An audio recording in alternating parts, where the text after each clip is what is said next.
Hello everyone, my name is Jayward and welcome back to 6 Days of Snow. That is all that needs to be said, my fam squad. I'm totally not stealing that from Jack's films. I love Jack's films, by the way. Alexander Hamilton, Alexander Hamilton, ba-da-da-da-da-da-da, Alexander Hamilton, ba-da-da-da-da-da, Alexander. Sorry. I'm fangirling, okay? Leave me alone. You didn't do the same if you're in my shoes. My YouTube channel, I can do whatever I want. Well, not really, but within reason. The following day dawned, and at breakfast it was not Reiko who came to my room to serve me food or clear away my plates.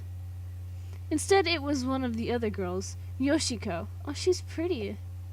Though in this case, girl was the incorrect term to use. She was a woman. Yoshiko... Stop it! Why do I get this shit right? I don't mean to. Yoshiko was undeniably a woman with shapely I love me a woman with shapely curves, not quite contained by her cotton kimono and a certain air of self-confidence that teenagers are generally too awkward to possess. Yoshiko had slanted fox-like eyes that sparkled with mischief, and very full red lips that always seemed to be pursed or half open.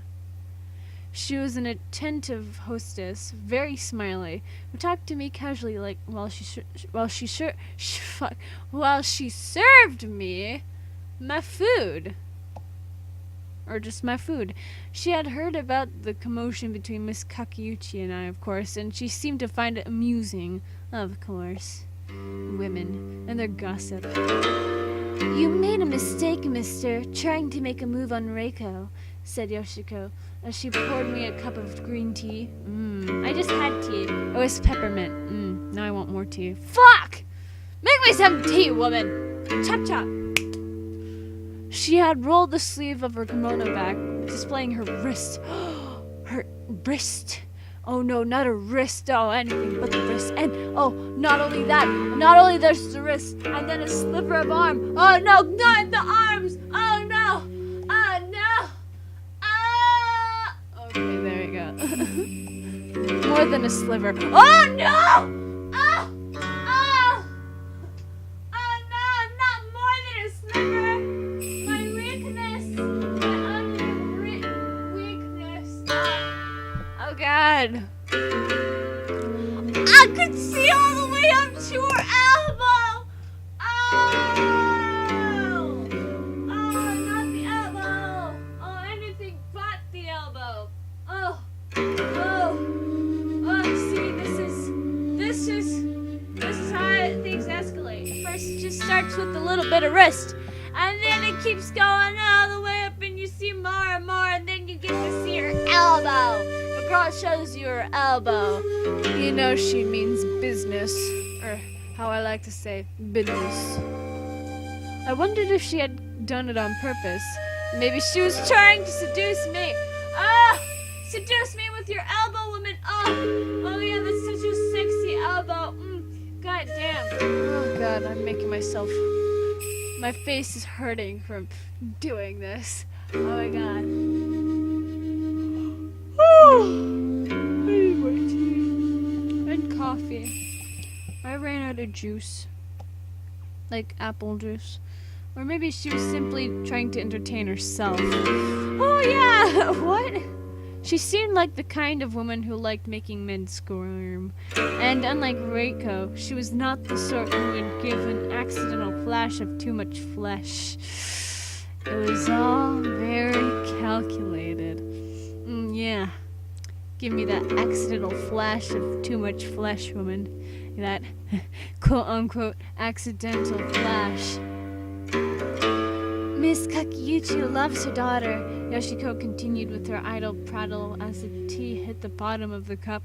She would probably wrestle a bear for her in the snow. Naked. That was not a mental image I wanted, but it was so ludicrous it made me smile all the same. yes, a naked woman fighting a bear. Hopefully she doesn't get mauled to death.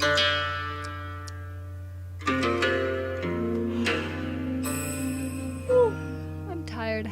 I'm sorry. You almost made her sound... You almost make her sound like a demon, I said. Yoshiko giggled, setting the teapot to one side with another sweep of her sleeve. Oh, Miss Kakeyuchi can be very frightening when she wants. No ogre could ever hope to best her when she's in a bad mood. Yoshiko shook her head. Last year, there was a guest staying at the inn who took a real shine to Reiko. He was old enough to be her grandfather. Older than you, mister. Well, thank you for that. And he should have known better, but maybe when you get to that age, you stop caring about that sort of thing. If you're going to die soon, you might as well. Why worry about public opinions when you have one foot in the grave already? I said. I might have sounded non-committal, but I was actually very interested in Yoshiko's story. Even if I didn't have a vested interest in the subject matter, I would have been intrigued regardless. Yoshiko was a good storyteller. This man was always chasing after Reiko. When she delivered his food, he kept sending it back, sometimes 3 or 4 times, so he could see her again, you know? It might have been sweet, maybe, if it had stopped there, but he was so very insistent. In the end, it became unnerving. Oh, he's one of those nice guys, isn't he? Those neckbeard nice guys. Oof. No, just a nice guy. Ugh. Gross. Yoshiko sighed, as though in sympathy for the poor set upon Reiko last year. I wondered what the Reiko this old man had coveted looked like. I doubted she would have looked much different to the current Reiko. What? Excuse me. Broken English. Except a bit smaller, maybe. Smaller in all places, if you know what I'm saying. Wink, wink, nudge, nudge. I feel creepy. Let's not continue on that subject. Even smaller than she was already. Yeah. I clenched my teeth together. All of a sudden, I felt rather angry. Chris Hansen, we need you! Okay. Oh, look how sad she is. I felt sorry for the poor thing. She's been trained to say yes to her mother her whole life, and nobody ever taught her no.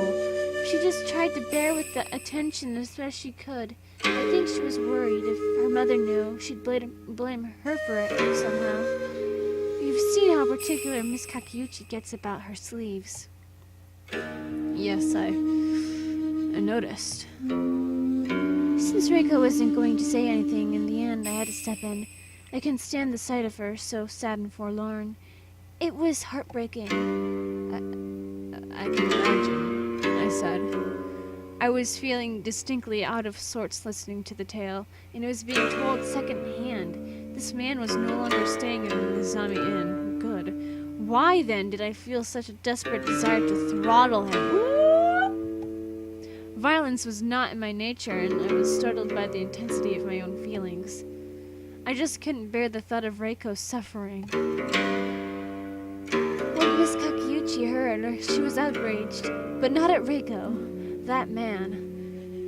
Yoshiko's lips curved into a sly smile. Let's just say he'll never be coming back here again. You make it sound like Miss Kakeyuchi killed him. She was close to it. The old man nearly had a seizure, said Yoshiko, grinning. Holy fuck. God damn, okay. Well, good, I said curtly. I don't regard myself as a malicious person, and the thought of an elderly man suffering is not the kind of thought that would make me say good under normal circumstances, but these were not normal circumstances. Good job for clarifying that, thank you. This was about Reiko. Yes, I know. Yoshiko must have been amused at my stony indifference to the old man's plight, because she began to chuckle. I thought much the same. We all did. We were glad to see him go. I respected Miss Kakeyuchi a lot back then. Yoshiko brushed a strand of dark hair behind her ear before continuing with her with her tail. People don't like Miss Kakiuchi overly much, and I can't say I blame them. She's not an easy person to get on with. You can't help but respect her, though. Even if people don't like her, they respect her, and respect can be a hard thing to get. Here's the thing, though, said Yoshiko, her voice softening. You can say what you want about Miss Kakiuchi, but she does love Reiko. She really, truly loves her. She's completely devoted to her. I did get that feeling, yes, I said. After a pause. Yeah, I kind of saw that. Her love for her daughter seems rather intense. Of course it's intense. Miss Kakiuchi doesn't have anyone else in her life to love. Her husband is dead, and she never liked him very much anyway. No? I asked, curious despite myself. Idly, I wondered how you had become such a gossip. I was just as bad as the housewife Sachiko spoke with at her art classes. Not that Sachiko has any aspirations of becoming a painter. Sachiko doesn't have any aspirations at all, really. She's a remarkably unambitious woman. She only attends those classes so she can swap recipes and share stories with the legions of other bored middle-aged women who paint lopsided vases every Wednesday for want of something better to do. In my defense, there really was nothing else to do in Nozomi and then swap stories.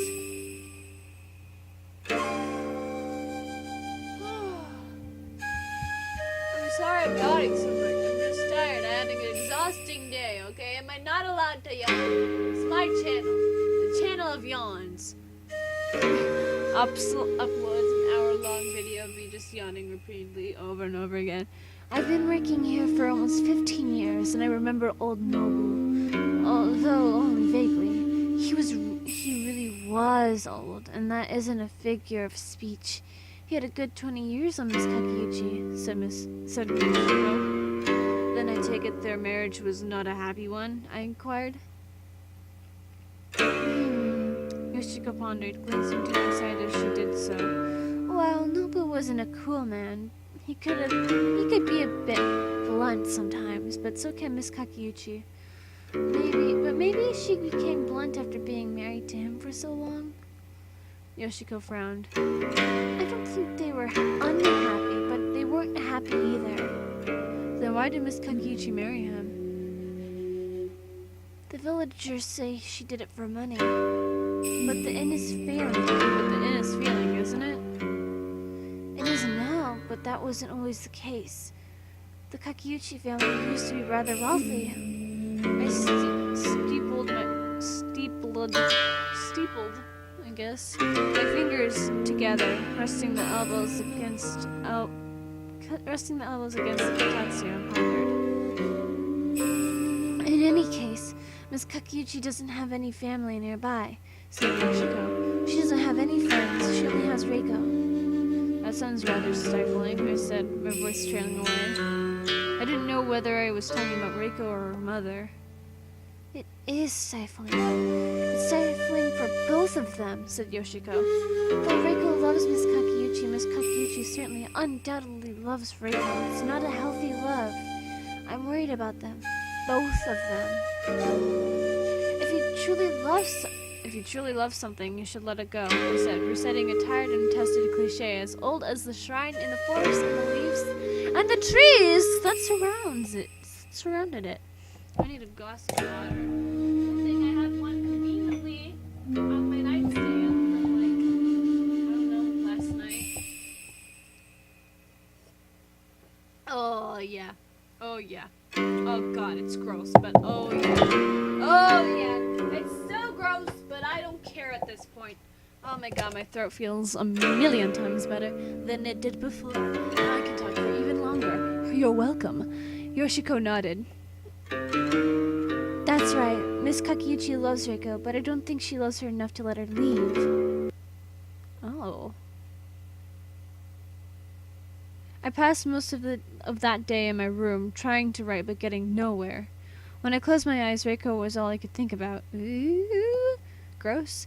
Maybe I wasn't so very dissimilar to Miss Kakeuchi after all. Miss Kakeuchi clung to Reiko, twining her arms about her like vines because she was desperate and lonely, and, above all else, she loved her. She loved Reiko so much it was like slow-acting poison, a special kind of sickness. Miss Kakeuchi loved her daughter much. It was so much. It was. Why are there so many words missing from this? Why is the English so bad right now? Stop it. Stop. Stop. Stop! Miss Kakeuchi loved her daughter so much it was going to kill her. But wasn't I the same? When Yoshiko had regaled me with stories about a young Reiko attempting to fend off an overly eager suitor, quote-unquote suitor, I too had been nettled by the gross injustice of it all. In such a situation, I fear I would have behaved much like Miss Kakeuchi had.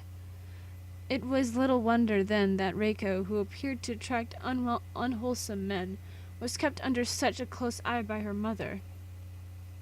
After that incident, Miss Kakeuchi must have been even more sensitive to the covert glances men shot her precious little girl. But Reiko was not a little girl anymore. She was a child on the cusp of becoming a young woman. Surely Reiko was old enough now to know what she wanted. But how could one blame Miss Kakeuchi for being concerned about a relationship? I hardly knew Reiko, yet I had been spending a good deal of time with her, away from the protection of Miss Kakeuchi's ever-watchful gaze. I remember wondering if that was what this looked like to Miss Kakeuchi. A repeat performance from last year. A much-belated curtain call. I was another old man trying to steal away her baby, just as Miss Kakeuchi herself had been stolen years upon years ago. This time, however, the situation was rather more precarious, because Reiko wanted to go off with me willingly. I wondered why. Was that because she genuinely liked me? Had fireworks stirred her soul so much she wanted nothing more than to stay by my side like a poetic muse? It seemed unlikely. I didn't doubt that Reiko enjoyed my company. She must have, else she wouldn't have sought it out of her own volition. But there was something a touch delirious about the smile she bequeathed me. Who says bequeathed? Who says that? They weren't like Yoshiko's smiles, which were casual and easy, without asking for anything in return. I had wondered before, but this thought came back to me during these Reiko-less hours. Wow. As I stared at the falling snow through my open window. Ah! Fuck! Maybe in her own immature, unsuspecting manner, Reiko was trying to manipulate me. Ooh. Hey! The 6th day! I'm guessing this is the end of the game, because it's day 6, and it's called 6 days of snow. 666. 666. That was a very short, relatively shorter chapter than the others. Huh. That being said, if you guys enjoyed this episode of 6 Days of Snow and you would like to see more of this game, then leave a like down below, leave a comment down below, share it with your friends, subscribe if you haven't, ring that notification bell, and remember, die safely. Bye-bye!